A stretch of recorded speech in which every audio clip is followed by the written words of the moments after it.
Vamos a empezar un poquito, vamos a ver justamente el tema es aparente porque esto tiene que ver con cuál es el rol, cuál es la función, la actitud que debe tomar la familia frente a, en este caso, el residente, el paciente, para evitar o prevenir una recaída, ¿no? Para, digamos, hacer que todo lo que ha logrado pueda tener un mantenimiento, ¿no? Entonces, ¿cuál es la función? Pero para eso tenemos que entender muy bien qué cosa es una recaída, ¿no? ¿Qué cosa es una recaída? Entonces ahí vamos a ver que la recaída no se da de la noche a la mañana. ¿Qué quiere decir esto? Que si ven y sale ahorita, no se va a ir directo a consumir, no se va a ir directo a drogarse, digamos, ¿no? Sino que para que él llegue a, para que él llegue a drogarse o a consumir, tienen que pasar varias cosas, tienen que pasar muchas cosas para llegar al punto de volver a consumir. O sea, y el volver a consumir una primera vez lleva a otros consumos hasta que finalmente lleva a un consumo total o un consumo como el de antes del internamiento. Entonces, por eso es que se dice que la recaída es un proceso de varios pasos, de 10 pasos, ¿no? La recaída es un proceso que se da en forma gradual. Son varios pasos. Uno de ellos, el séptimo paso, tiene que ver con la vuelta al consumo y consumos sucesivos lleva a un consumo adictivo, ¿no? Entonces, justamente lo que les decía, las personas no recaen de un momento a otro, ¿no? Ese proceso de 10 pasos, ¿cuánto dura? Puede durar días o puede durar meses. Es un proceso y a veces es un proceso lento, a veces es un proceso muy sutil que la familia, la persona no logra identificarlo, no logra darse cuenta. Por eso es muy importante que tenga un terapeuta, un psicólogo que pueda monitorear y que pueda ver en qué parte del proceso se están desarrollando las cosas para que cuando se inicie el proceso, ahí nomás cortarlo, ¿no? La velocidad del proceso de recaída va a depender de la calidad del tratamiento que ha tenido. Si el tratamiento ha sido bueno, entonces la recaída no se va a dar de un día para otro. Pero si el tratamiento ha sido malo o solamente ha estado encerrado durante un año, hay personas que están encerradas un año y después de un año salen directo a consumir. Pero salen directo a consumir no porque, digamos, no porque recayeron en un día o en una hora, sino porque esas personas, digamos, han estado encerradas, pero internamente no han hecho ningún proceso. No ha habido rehabilitación. O sea, nunca existió la rehabilitación. Simplemente estuvieron encerrados, contenidos, ¿no? Y esperando el momento de salir para ir directamente a consumir. Pero cuando ha habido un proceso psicológico donde la persona ha tomado conciencia de enfermedad, se ha motivado a un cambio real, es decir, la motivación, las ganas de querer cambiar, es consciente de sus diagnósticos, es consciente de su enfermedad, ¿no? Sabe cómo se debe cuidar, qué cosas debe hacer, qué no debe hacer, ¿no? Entonces, es una persona que ha logrado reinsertarse familiarmente, socialmente, laboralmente. Entonces, definitivamente, esa persona no va a salir directamente a consumir, porque ha tenido un buen proceso. Por eso dice, la calidad, la rapidez o la velocidad del proceso de recaída depende de la calidad del proceso de rehabilitación, o sea, de la calidad del tratamiento, ¿no? Es normal que se experimenten procesos de recaída. Es normal. ¿Por qué se considera normal la recaída? Porque ya los estudios han demostrado que para que la persona pueda salir completamente de las adicciones a veces pasan por un promedio de 2 a 3 recaídas para salir y recuperarse completamente y ya no volver. Entonces, ¿qué quiere decir eso? Que las recaídas son parte de, y que las recaídas también nos enseñan. Las recaídas se dan porque es como errores o fracasos, ¿no? Que se dan justamente para aprender.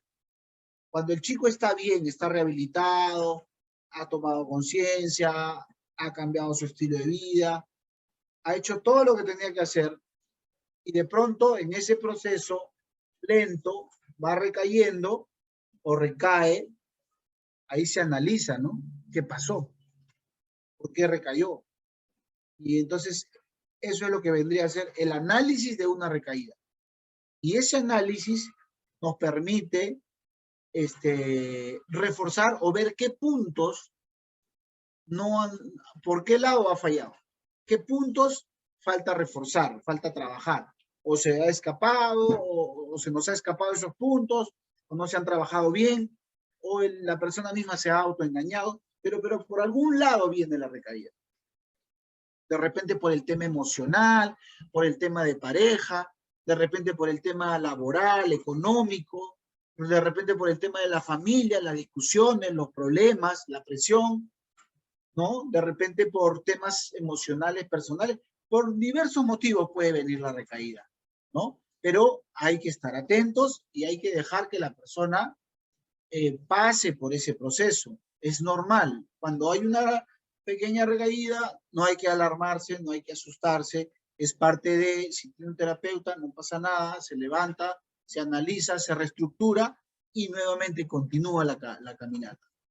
¿Ya? Algunas características de una recaída, vemos de que es un proceso, vemos de que es progresivo, por eso les decía que no es de la noche a la mañana. Es sutil y engañosa, sí, porque a veces la recaída dura meses donde la persona va haciendo cosas que están en el proceso. Por ejemplo, cuando la persona ya no duerme a sus horas, se queda hasta tarde, se queda hasta tarde y va pasando un mes, 2 meses y sigue quedándose hasta tarde y ya la persona, la familia ya lo ve como que, ay, no es que últimamente se levanta temprano, pero no pasa nada, pero no ha vuelto al consumo, pero sí veo que se levanta temprano, pero por ahí se empieza. Después al otro mes ya empieza de repente a visitar amigos, de repente ya no consume, pero ya los está visitando, ya los está frecuentando, ¿no? De repente ya está un poco inquieto, intolerante, ¿no? No mucho, pero un poquito, y bueno, se le pasa por alto y no nos vamos dando cuenta de que está en ese proceso de recaída. Por eso se dice que es sutil y es engañosa, ¿no? Entonces, pero la buena noticia es de que es diagnosticable. La podemos diagnosticar. De repente la familia, si la familia se entrena, ¿por qué no? Pero también tiene que tener un psicólogo para que pueda diagnosticar a tiempo. ¿Y qué nos permite esto? Nos permite detenerla. Muy bien, hay una pregunta, Esther, ¿te escuchamos? Sí, muy buenas tardes, doctor. Respecto a lo que nos está explicando usted respecto a la recaída, yo quisiera saber, y en esta situación, doctor, ¿qué es lo que tengo que hacer por ahora? Usted sabe que mi hijo ahorita ya está, como dice, rehabilitado, ya le van a dar de alta, pero siempre tengo esa idea, ¿no? De que qué va a pasar si mi hijo recae. Porque como usted dice, es normal, me está usted diciendo, es normal, pero ¿qué tengo que hacer? Yo en esos momentos cuando mi hijo está atravesando esa recaída, ¿qué tengo que hacer, doctor? Automáticamente lo que usted tiene que hacer es comunicarse con los especialistas, comunicarse, no alarmarse, No criticar, no juzgar, no decirle, ya ahora vas a ver, tanto dinero gastado contigo y esto no funciona, no sirve para nada, todo lo mismo, de nada sirvió. No, eso no. No simplemente una recaída, vamos a ver qué pasó, vamos a llamar a los doctores y vamos a ver cómo resarcir, cómo superamos este escollo. Eso es lo que hay que hacer. Comunicar, mantener la calma. En primer lugar, mantener la calma. En segundo lugar, comunicarse con los especialistas. ¿Ya? Y en tercer lugar, hablar también, pues, darle el apoyo, ¿no? Motivarlo, darle el apoyo, hacerle ver de que no está bien y que necesita replantearse, digamos, lo que ha estado pasando, ¿no? Básicamente eso. Ya, doctor, muchas gracias. ¿Ya? Entonces, gracias, doctor. Es diagnosticable, se puede detener y la buena noticia también es que es reversible. O sea, la recaída es un proceso de 10 pasos. Si va en el paso 1, en el paso 2, se puede revertir. Si va en el paso 4, en el paso 5, se puede revertir. En el paso 7 se puede revertir. Aún cuando la persona ha tenido un consumo, se puede revertir la situación. Porque, ojo, la recaída no es volver a consumir. Si ellos consumen, si ellos salen ahorita y consumen, por ejemplo, están bien 6 meses y después de 6 meses vuelven a consumir una vez, van a consumir un poquito. Es un primer consumo. Y si ellos comunican o se detecta, entonces, a pesar de que ha habido un consumo, se puede recuperar y llegar nuevamente al punto de la estabilidad. Pero ya cuando los consumos aumentan, un consumo, al siguiente mes, otro pequeño consumo, al siguiente mes, un consumo un poquito mayor, al siguiente mes, un consumo más fuerte, y de pronto ya no es de mes en mes, sino cada 15 días, en la quincena. Cada quincena y fines se empieza a consumir. Y de pronto ya no es quincena y fines, sino es los fines de semana. Todos los fines de semana. Todos los fines de semana ya está consumiendo hasta que finalmente empieza a consumir interdiario o diario.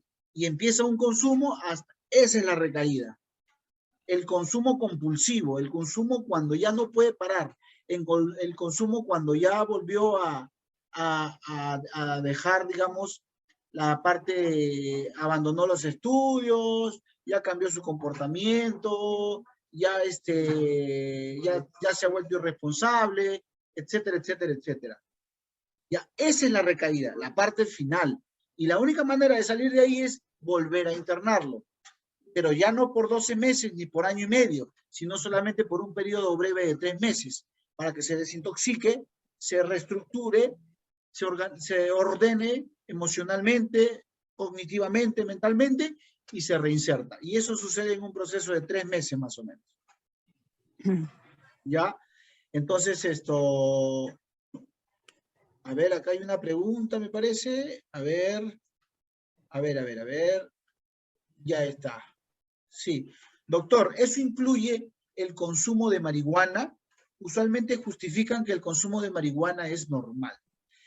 Claro, cuando hay ese tipo de justificaciones, estamos hablando de las famosas creencias irracionales con respecto al consumo, o también se le conoce como los pensamientos adictivos.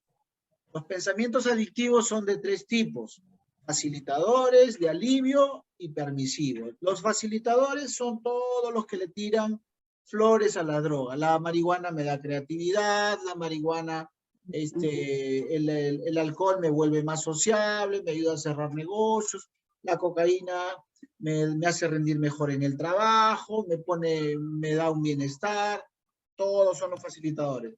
Los permisivos, yo lo puedo controlar, es normal, todo el mundo lo hace, no va a pasar nada, me lo merezco, ¿por qué no? Si he trabajado o si me he esforzado, ¿por qué no puedo consumir? Son todos los pensamientos adictivos permisivos. Y los de alivio La marihuana me relaja, el alcohol me ayuda a olvidarlo, me alivia los problemas, la cocaína me quita el malestar físico, etcétera, etcétera, etcétera. Entonces aquí estamos hablando de un pensamiento, consumo de marihuana es normal, dice.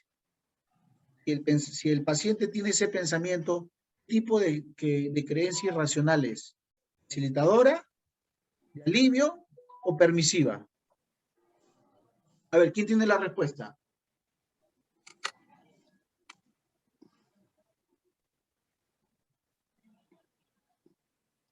La respuesta es, ¿alguien tiene la respuesta?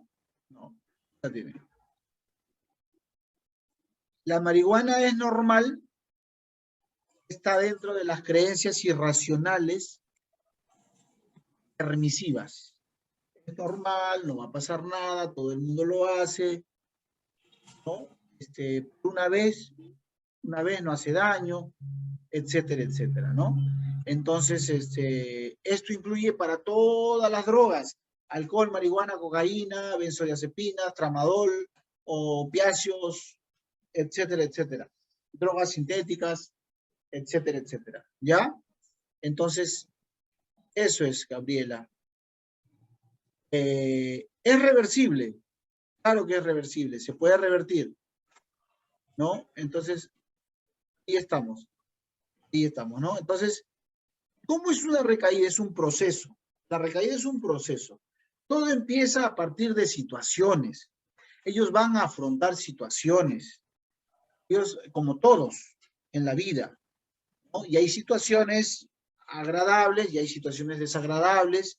Hay situaciones, digamos, normales o normativas que todas las vivimos y hay situaciones no normativas que no todos las vivimos, ¿no?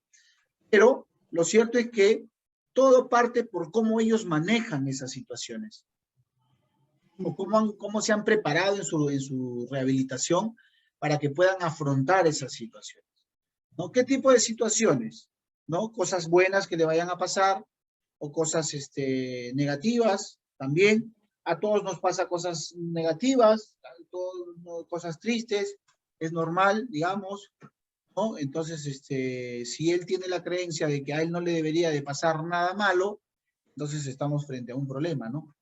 Porque, ¿por qué no nos puede pasar algo malo? A todos nos va a pasar siempre alguna situación negativa, ¿no? Entonces, pero pasa por un desequilibrio de esas situaciones, ¿no? Porque ellos aprenden a afrontar situaciones, ¿no? Cambio generado por situaciones. ¿Qué tipo de situaciones? Hay situaciones relevantes y hay situaciones irrelevantes. Hay situaciones positivas y negativas. De ahí salen 4 tipos de situaciones.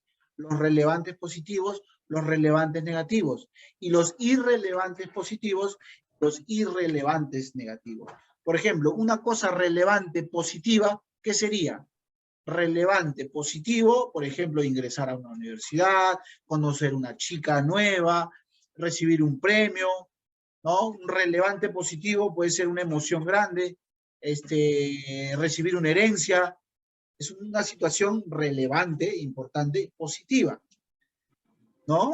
Una situación relevante y negativa, ¿qué sería? La pérdida de un ser querido, una ruptura sentimental, una pérdida del trabajo, algo relevante, negativo, algo importante, negativo. Pero no solamente las cosas relevantes a ellos le afectan, sino también le afectan las cosas irrelevantes. Ejemplo, un ejemplo de irrelevante positivo, ¿qué sería? Un irrelevante positivo, por ejemplo, sería, me felicitaron, es irrelevante, es algo positivo, a quien no le gusta que le feliciten, pero es irrelevante. O sea, pero me emociono tanto, me puede llevar a una serie de emociones y que me puede activar un pensamiento de consumo. También hay cosas irrelevantes negativas. Por ejemplo, algo irrelevante, negativo, qué sé yo, se me perdió mi celular. O se me cayeron 100 soles. Se me perdió la plata de mi matrícula, de mi pensión. O no me invitaron a la fiesta. No me invitaron a la fiesta. Es algo negativo, pero es irrelevante. Es irrelevante, o sea, no es tan importante. Entonces, ese tipo de situaciones que ellos van a afrontar, tienen que ellos aprender a distinguir para ver cómo manejan, ¿no? Aquí el tema principal es cómo ellos afrontan esas situaciones. Entonces ellos tienen que empezar a salir, tienen que empezar a exponerse a esas situaciones de riesgo, a esas situaciones de la vida diaria, de la vida cotidiana, y hay que ir monitoreando cómo lo van manejando, cómo van manejándolo emocionalmente, ¿no? Después tenemos, ese es el primer paso de la recaída, el mal manejo de situaciones. Cuando hay un mal manejo de situaciones, ¿qué genera? Cuando hay una situación y yo no lo interpreto bien, no lo manejo bien, ¿no? Mi enamorada me deja y yo entonces estoy pensando, pucha, ya nunca conseguiré a nadie, otra vez solo, ¿no? No sirvo para nada, y empiezo con un diálogo interno negativo. Ese diálogo interno negativo, ¿qué va a producir en mí? ¿Emociones de qué tipo? ¿Positivas o negativas? Negativa. Negativas. Entonces ya viene ya la frustración, la tristeza, la depresión, la ira, el miedo, emociones negativas. ¿Por qué? A partir de una mala interpretación de una situación. O sea, la forma como ellos interpretan, ¿no? Por eso es que ellos trabajan mucho la parte cognitiva del pensamiento. Entonces, empieza a sentirse mal, empieza a sentirse ansioso, empieza a sentir cólera, empieza a frustrarse. Una situación, discute con la familia, discute con la mamá le dice no, o le dice no por algo que no, relevante, negativo, y eso lo frustra, lo pone mal, porque piensa que debería de tenerlo, porque piensa que debería de todo lo que él quiere, debería de tenerlo, y entonces ahí se necesita la terapia, porque la terapia te hace ver, la terapia te hace ver, te ayuda a reestructurar, a pensar de una manera adecuada, a pensar de una manera racional, ¿no? Y a no minimizar ni tampoco maximizar las cosas, sino ver las cosas en su real medida. La terapia te ayuda a ver cuáles son los pros, cuáles son los contras, ¿no? Cuáles son las ventajas, las desventajas. ¿Qué pasaría si tomas tal alternativa, tal solución? Frente a este problema, ¿cómo lo solucionarías? ¿Qué alternativas de solución tienes? Si haces esto, ¿qué va a pasar? Si haces esto otro, ¿qué va a pasar? Se les enseña a mirar consecuencias, a que ellos miren consecuencias, ¿no? Entonces, la terapia, ahí se necesita mucho de la terapia, porque cuando ellos interpretan de mala manera, empiezan a experimentar o a sentirse mal. Ahora, cuando se sienten mal, ¿qué hacen? ¿Qué hacen cuando se sienten mal? Si ellos se sienten mal y comunican, estamos perfectos, estamos bien, porque ese es un buen indicador. Están comunicando, doctor, ¿sabe qué? Me siento frustrado, me siento mal, me ha pasado esto, mi novia me ha terminado, y de verdad que me siento mal, tengo ganas de irme, no sé a dónde, quiero dejar el trabajo, quiero dejar los estudios, discuto con mi familia, lo que sea, lo que haya pasado. Pero tiene que comunicar. Ahora, ¿qué pasa si no comunica? ¿Qué pasa si se lo queda callado, si se lo guarda? ¿Qué pasa si el problema lo esconde o lo minimiza, lo racionaliza o lo justifica o lo evade? Entonces ya está entrando en una cierta negación. Negación de esas emociones, ¿no? Porque de esas emociones que se generaron producto de un mal manejo de situaciones. Es como una cadena, una cosa lleva a la otra. Entonces, ahí pasamos ya al paso número 2. Ya estamos en proceso de recaída. La persona ya se está sintiendo mal. Le pasó algo, ¿no? Pensó de una manera inadecuada y ya se está sintiendo mal. Y pasamos al número 3. Cuando ya se está sintiendo mal y no comunica, no hace algo con eso que se está sintiendo mal, ¿qué cosa hace una persona cuando se siente mal y no comunica? O cuando una persona se siente mal, en general, ¿qué cosa hace cuando una persona se siente mal? Muchas cosas, muchas cosas. Si es una persona madura y se siente mal, va a saber qué hacer. Si yo me siento estresado, ¿qué hago? Automáticamente me voy al sauna, me voy a jugar pelota. Si me siento triste porque me sacaron del trabajo, ¿qué hago? Voy con mi familia, converso, me escuchan y me replanteo y veo nuevas oportunidades. Si no me dejan ingresar a tal lugar, ¿qué hago? Comunico, lo manejo. ¿Pero qué pasa si yo no lo manejo? Si me siento mal, ¿qué hace la persona cuando se siente mal? Empieza a hacer cosas inadecuadas, ¿no? Empiezo a comprar, empiezo a tener conductas compulsivas, ¿qué hago para salir de esta ansiedad? Empiezo a buscar, a tener relaciones para calmar mi ansiedad. ¿Qué hago para salir de esta depresión? Me voy a pasear y me compro y gasto mucho dinero, me voy al videojuego, me voy al tragamonedas, me siento tanto dolor que empiezo a cortarme, o empiezo a buscar gente que no tengo que buscar, o empiezo a consumir drogas para aliviar un poquito este malestar. Empiezo a hacer una serie de cosas negativas. Bien, porque ya emocionalmente ya la persona no está bien. Y cuando la persona no está bien, pasamos a un tercer paso, la labilidad emocional. Ya le empieza a perderle el sentido de la vida. Ya todo lo que hace le aburre, se siente mal, ya no quiero ir donde el psicólogo, no, ya no quiero ir al trabajo, los domingos vamos de la familia, no, yo ya no quiero ir, ya no le causa placer, ya.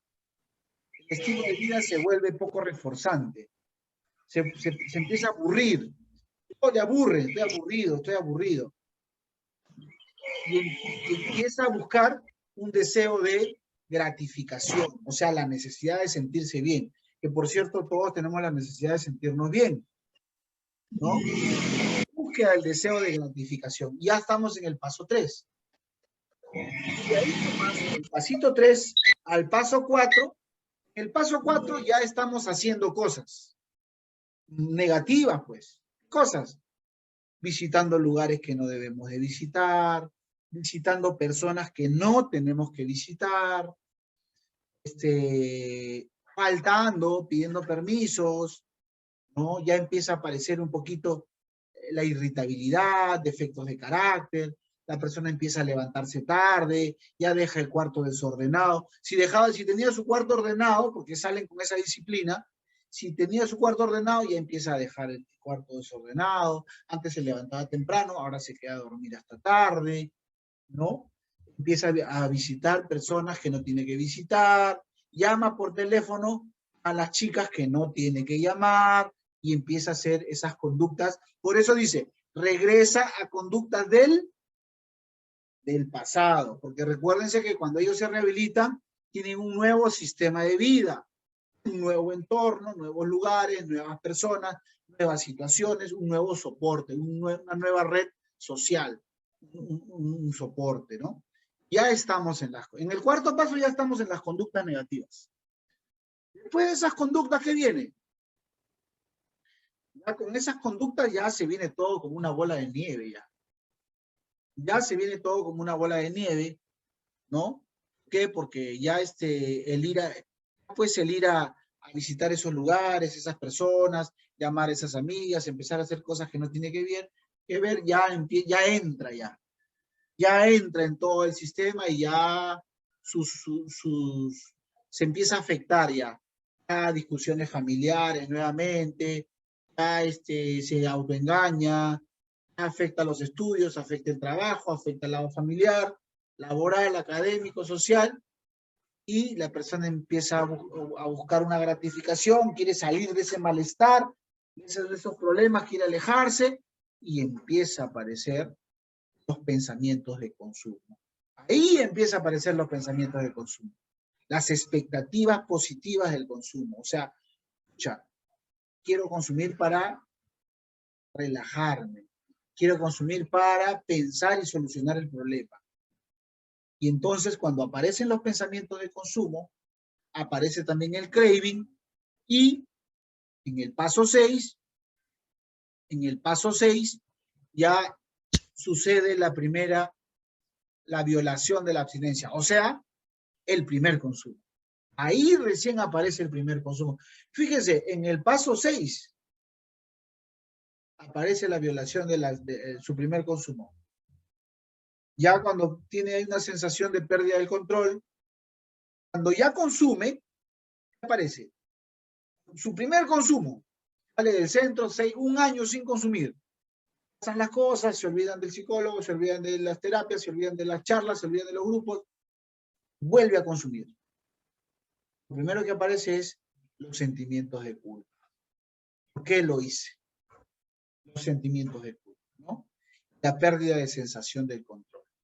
Un primer consumo, ya es más fácil que aparezca un segundo consumo, y un segundo consumo es más fácil que aparezca un tercer consumo, y un tercer consumo, consumos sucesivos, hasta que finalmente llega a la recaída total, ¿no? Entonces, es por eso que es muy importante detener esto. Desde las situaciones, desde las emociones, ¿no? Desde las conductas que uno va observando, desde esos cambios. Ahí hay que intervenir. Y siempre hay que estar con el terapeuta, al menos ni bien saliendo del centro, porque como ellos recién son como, es como un niño, como un bebé, como un niño que recién está aprendiendo a caminar. Tiene 1 añito y recién está dando sus primeros pasitos. Hay que cuidarlo, hay que guiarlo, hay que estar ahí hasta que ya se fortalezca y ya después va a poder correr solo. Pero cuando él sale del tratamiento, tiene que tener ahí un terapeuta al lado hasta que se consolide su rehabilitación, hasta que tome conciencia, hasta que cuaje, hasta que se fortalezca. Y eso es un proceso. ¿Ya? Entonces, hasta ahí nomás nos vamos a quedar. ¿Ya? Había un poquito más, pero ya eso lo vamos a ver en la próxima sesión. ¿Ya? Preguntas. Preguntas para terminar ya.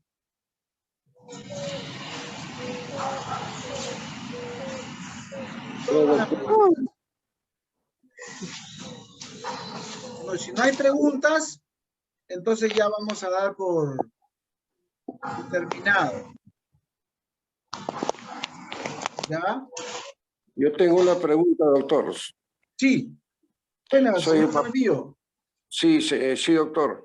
Mi hijo está próximo para salir y el deseo más grande que tengo es de que durante todo este tiempo, que es bastante largo, haya sido debidamente reforzado en todas sus debilidades.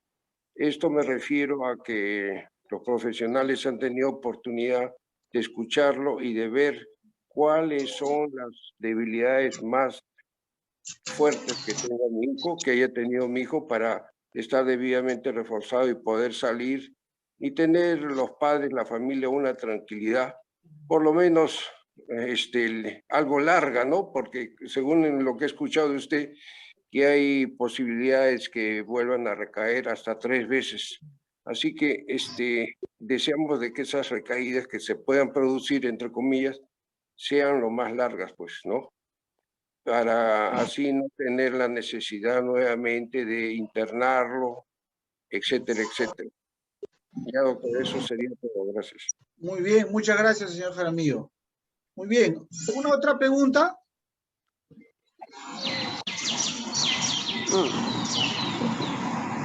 Bueno, si no hay más preguntas. Doctor, buenas tardes. Quiero hacer una pregunta. Sí. ¿Es posible que empiece a recaer antes de salir por la emoción, de que le falta poco para salir? No, o sea, Que recaiga por una emoción, no. ¿Por qué? Porque las emociones van a estar ahí, ¿no? Pero no se va a dar una recaída. ¿Por qué? Porque ellos no tienen las herramientas para manejar. Aparte de que tienen las herramientas, en el soporte. Aparte de eso, que la exposición se está dando de manera gradual. La única manera de que recaigan es lo saquen de golpe o dejarlo solo. Dejarlo solo en un torbellino de emociones, recién salido del centro, obviamente cualquier cosa puede pasar, ¿no? Cualquier cosa puede pasar, pero si él está monitoreado, tiene sus terapias y la exposición se está dando de manera gradual, no va a pasar absolutamente nada. Así tenga las emociones que tenga, no va a pasar nada. Gracias, doctor.